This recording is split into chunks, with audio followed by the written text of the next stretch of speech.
Bonjour, aujourd'hui on fait une partie de Mindbug. Donc Mindbug, c'est un jeu d'affrontement, un duel, à partir de 8 ans, qui est sorti il y a 2-3 ans, je dirais, je m'en rappelle plus. Donc, on va tous les deux, avoir des créatures qui ont une force et on va s'affronter en essayant de réduire les points de vie de notre adversaire à 0. Donc, on a un compteur de points de vie.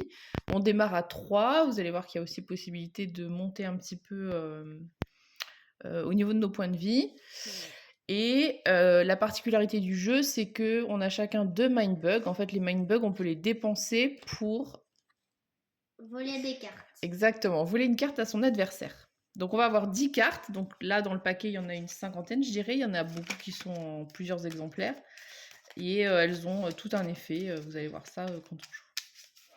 Donc, il y en a 5 qu'on va avoir qui vont constituer notre pioche, mais qu'on ne connaît pas à l'avance.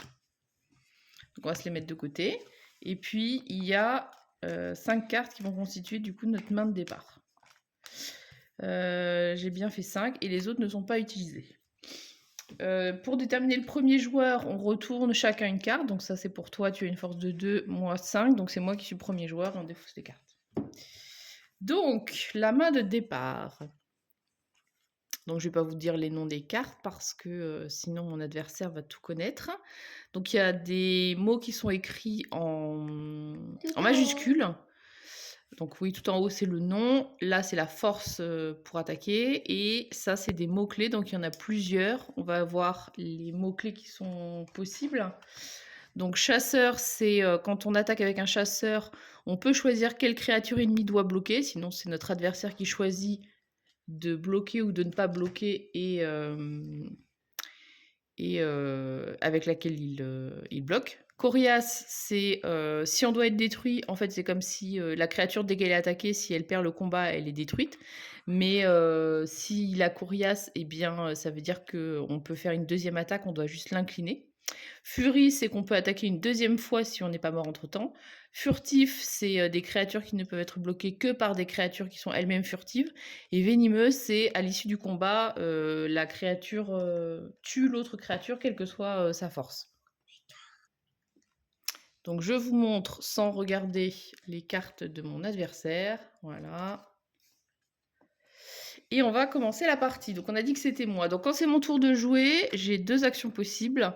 Soit je joue une carte devant moi, soit j'attaque avec une créature que j'ai déjà posée. Donc là, évidemment, je n'ai personne devant moi, donc je ne vais pas pouvoir faire cette action. Il faut forcément que je pose. Donc il n'y a pas de coup pour poser la carte. Il n'y a pas de condition à respecter. Mais il faut toujours penser que en fait, la carte qu'on joue, notre adversaire peut nous la prendre avec son Mindbug. Donc on n'en a que 2 pour toute la partie. Mais voilà. Donc il y a des effets de cartes qui se déclenchent. Donc je vous ai montré les trucs en gras, c'est pour, enfin en gros pardon, en majuscule, c'est pour les mots-clés des cartes. Mais il y a aussi des petits trucs qui sont en gras et qui désignent à quel moment le truc se fait. Donc là par exemple, si c'est marqué attaque, ça veut dire que c'est au moment où on va attaquer avec la carte qui a déjà été posée. Si c'est marqué jouer, ça veut dire que c'est au moment où on pose la carte qu'on va faire l'effet. Je ne sais pas quoi jouer comme première carte, j'avoue.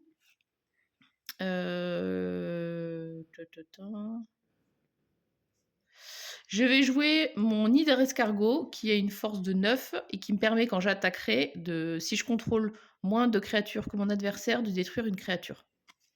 Donc je la pose et à chaque fois la question avant de... Donc déjà on pioche une carte pour remettre sa main à 5. Et ensuite la question avant de faire quoi que ce soit, c'est de dire à son adversaire, est-ce que tu veux me la mindbug? Non. Ok. Donc la carte est posée, il ne pourra plus me la voler secondairement, c'est vraiment le moment où on pose la carte et maintenant c'est à toi de jouer. Donc là c'est pareil, tu vas forcément poser une carte.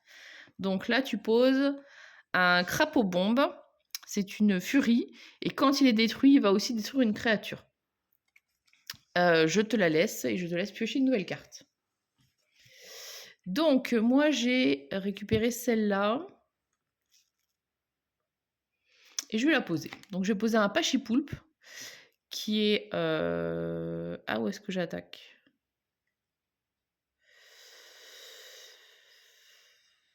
Non, je vais poser mon pachypoulpe, donc qui est coriace, donc ça veut dire que même s'il se prend un dégât, il va pas mourir tout de suite, il est coriace. Et mon adversaire ne peut pas bloquer avec des créatures de puissance 4 ou moins.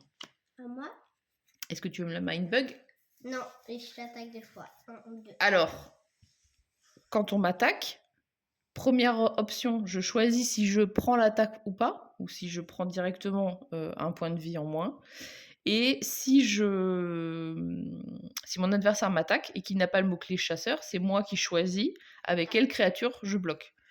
Donc, soit je peux bloquer avec l'hydre escargot, et de toute façon, bah, du coup, il va pas mourir. Soit je peux choisir de bloquer avec le Pachypoulpe. Donc, je vais bloquer avec le Pachypoulpe, par exemple. Mais c'est moi qui choisis.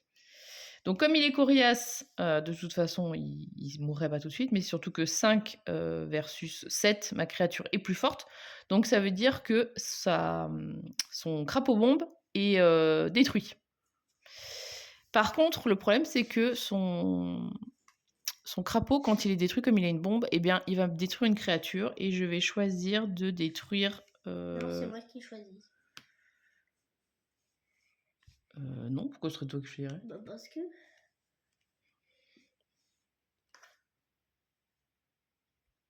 Ah oui. Donc, débat sur est-ce qu'il choisit ou pas, pour moi, non. Mais je vous laisse débattre.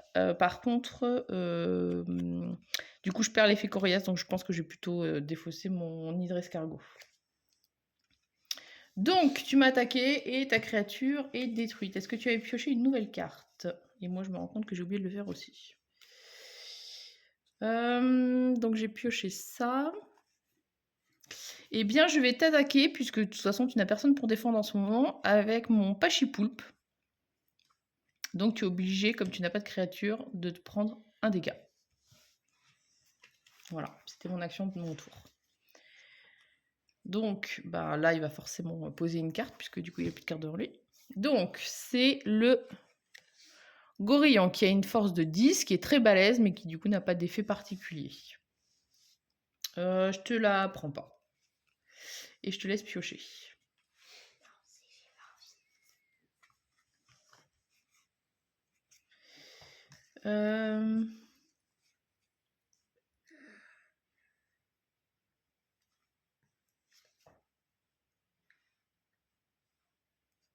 Je vais jouer mon Furet Saboteur, qui est furtif. Donc ça veut dire qu'on ne peut le bloquer qu'avec un furtif. Et mon adversaire, quand je le joue, doit se défausser de 2 cartes. Est-ce que tu veux me la mindbug ou pas? Oui. Bon, bah voilà. Donc ça veut dire que la créature passe chez lui. Donc il retire un de ses mindbugs pour se rappeler. Et ça veut dire que là, c'est moi qui me prends l'effet. Donc par contre, j'étais censée piocher le truc que j'oublie tout le temps, je le fais avant. Et donc il faut que je me défausse de 2 cartes. Et je ne peux pas évidemment mindbug un truc qui m'a mindbug. Sinon, on ne s'en sort pas. Je vais défausser du coup celle-là, l'autre hydre escargot et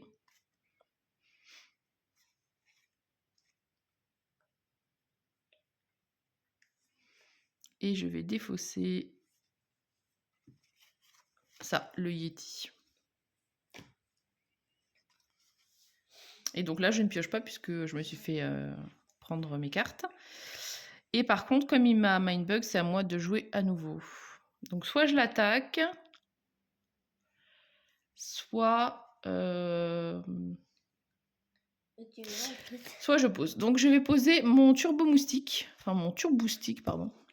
Donc il a 4 et quand il attaquera, l'adversaire perd tous ses points de vie sauf 1. Est-ce que tu veux me le prendre? Oui. Ok. Donc, tu tournes ton deuxième mindbug. Et maintenant, c'est à moi de jouer. Donc, j'ai pioché quelque chose qui va parler à mon adversaire, qui est un médecin. Docteur Oxolot. Exactement, Docteur Oxolot, qui en plus a la bonne idée d'être venimeux et qui permet de regagner des points de vie. Donc, comme de toute façon mon adversaire a pris tous les mindbugs, eh bien, moi, je sais que je vais le faire. Donc, en jouant, c'est-à-dire au moment où je pose la carte, je vais monter mes points de vie à 5. Et tu vas tous les perdre quand je vais attaquer. Ah merde. Oui. Ils sont tous morts.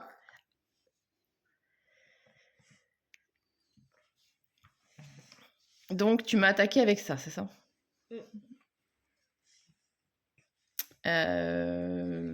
Il faut quand même que je bloque son... Non, c'est on attaque avec une créature, pas deux. Et donc, il faut quand même que je fasse quelque chose. Oui, mais j'ai mon gorille. Donc là, si je... Ça, c'est l'effet de la carte, en fait, qui faisait ça. Mais il y a aussi l'attaque normale qui a lieu. Eh bien, je vais défendre avec le Docteur Oxolot, qui ne m'a pas beaucoup servi, parce que j'ai pas très bien joué. Et du coup, bah, les deux créatures sont détruites comme elles sont à égalité.